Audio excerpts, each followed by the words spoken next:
Today we are going to discuss cough. Cough is nothing but it is explosive. It is explosive expiration. Cough is nothing but it is explosive expiration. It provides a normal defense mechanism to clear the tracheobronchial secretions. It provides a normal defense to clear the tracheobronchial secretions. It's a main symptom for which a patient seeks medical advice. Mechanism how cough occurs. Number second, we talk of mechanism of cough.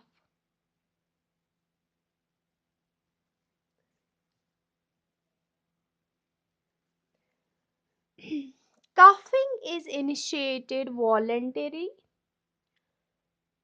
जैसे कोई ऐसे ही खांस रहा होता है by his will, या कभी कभार जो है coughing defensively as defense act जो है कफ प्रोड्यूस होता है to clear the tracheobronchial secretions.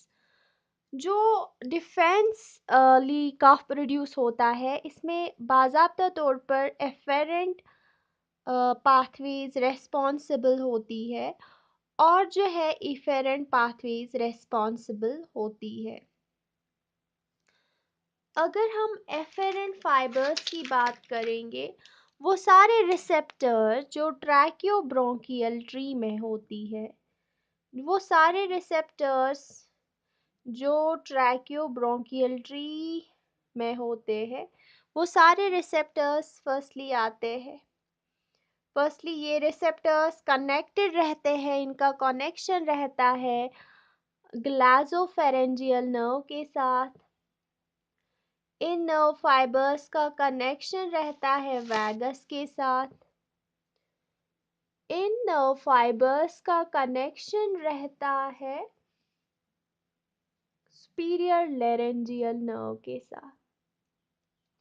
तो ये सारी जो नर्व्स होती है ये रिस्पॉन्सिबल होती है, जो भी रिसेप्टर्स होते हैं ये स्टिमुलेट हो जाते हैं बाय सम कफ मैकेनिज्म. इसी तरह इफेरेंट पाथवे जो है, इफेरेंट पाथवे में रिकरेंट लैरेंजियल नर्व ले आती है स्टिमुलस, और जो भी वहाँ पे प्रेजेंट होता है, कोई भी फॉरेन पार्टिकल होता है या कुछ सिक्रीशंस होते हैं, उनको क्लियर करने के लिए इफेरेंट पाथवे आती है. जो मैकेनिज्म ऑफ कफ होता है वो कैसे प्रोड्यूस होता है? प्रोड्यूस ऐसे होता है, ये हमारा ट्रैकियल ब्रोकियो ट्री है, ट्रैकियोब्रोंकियल ट्री है. इसमें कोई भी सिक्रीशन हो या कुछ भी हो, तो जब ये नर्व स्टिमुलेट हो जाती है तो ग्लॉटिस यहाँ पे क्लोज हो जाता है. जब ग्लॉटिस क्लोज हो जाएगा, closure of glottis will take place by the sensitization of these nerves. तो यहाँ पे जो इंट्राथोरैसिक प्रेशर है वो बढ़ जाएगा.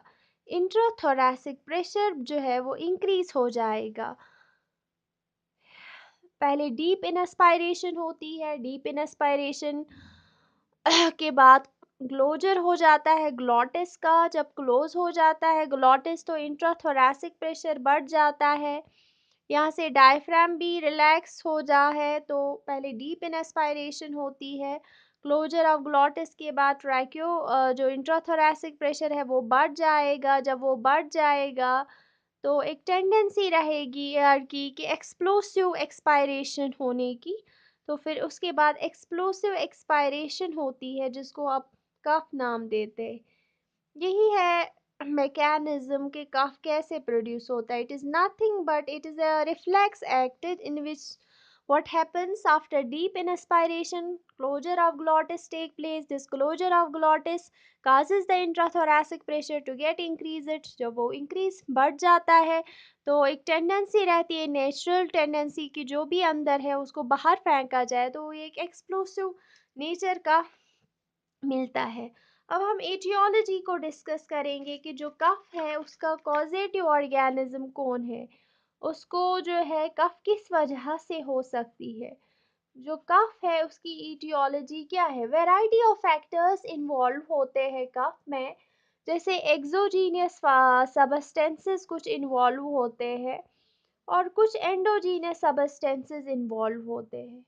अगर हम एक्सोजीनियस सबस्टेंसेस की बात करेंगे जो कफ को कॉज करते हैं, जैसे कोई फ्यूम्स, जैसे कोई डस्ट या कोई फॉरेन पार्टिकल, फॉरेन बॉडी वो घुस गई अंदर, इसने इरिटेट किया इन सारी नर्व्स को, तो उसकी वजह से भी कफ प्रोड्यूस होता है। एंडोजीनस सबस्टेंसेस में कोई अपर एयरवे सिक्रीशन, ऊपर सिक्रीशन है, कोई पीएनडी है, पोस्ट नेजल ड्रिप है, कोई सिक्रीशन बैठा हुआ है गले में, तो उसको नेचुरल टेंडेंसी उसको साफ करने की होती है, तो उसको कफ हो सकती है, जिसको अपर एयरवे में कोई सिक्रीशन जमा हो गई हो। इसी तरह gastric contents, acid reflux disease में कफ एक प्रेजेंटिंग सिम्टम होता है। उसमें जो है उसमें एसिड चढ़ता है ऊपर, जिसकी वजह से ये सारी नर्व्स इरिटेट हो जाती है, तो ये मैकेनिज्म जो है इनिशिएट होने की वजह से कफ प्रोड्यूस होता है। ये सारी चीजें हैं जो कफ को प्रोड्यूस करती है।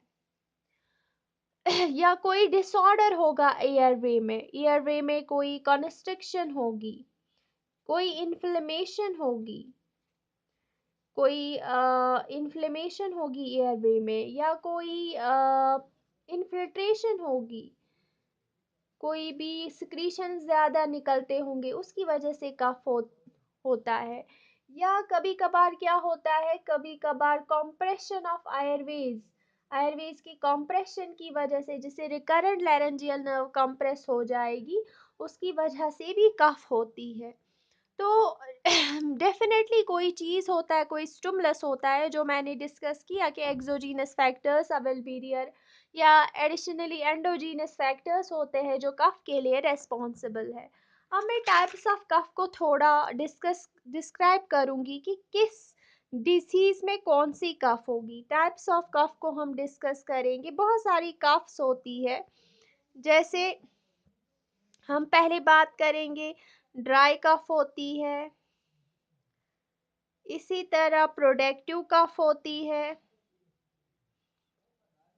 प्रोडक्टिव कफ होती है, इसी तरह ब्रासी कफ होती है, ब्रासी कफ, इसी तरह बोवाइन कफ होती है, बोवाइन कफ, इसी तरह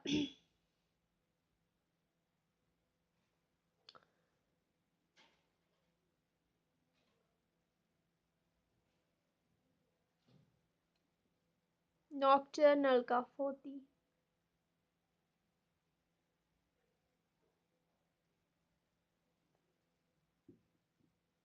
ये सारी कफ्स के टाइप्स है।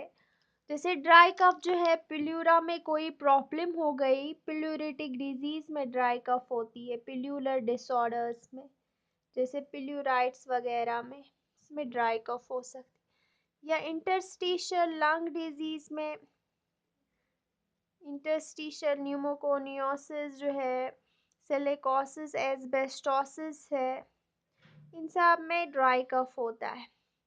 प्रोडक्टिव कफ जो है वो क्रॉनिक ऑब्स्ट्रक्टिव पल्मोनरी डिजीज में, या जो ब्रोंकिक्टेसिस है उसमें हो सकता है।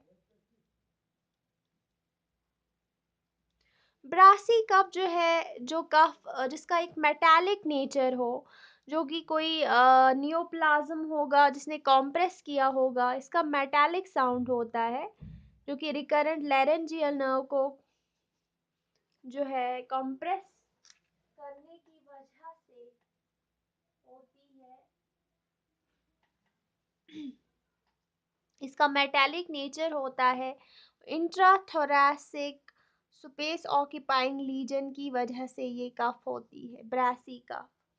बोवाइन कफ होती है ये कफ होती है, इसने लॉस किया होता है इसका एक्सप्लोसिव नेचर, इसीलिए इसको बोवाइन कफ बोलते हैं।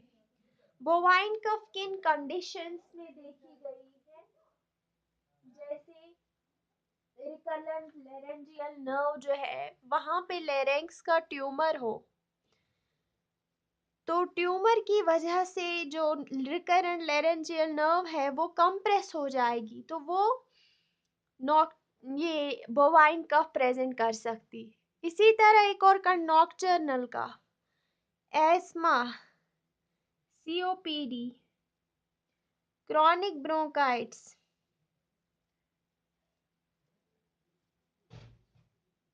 पीएनडी, पोस्ट नेजल ड्रिप, ये सारी कंडीशन जो प्रेजेंट करती है नॉक्टर्नल कफ।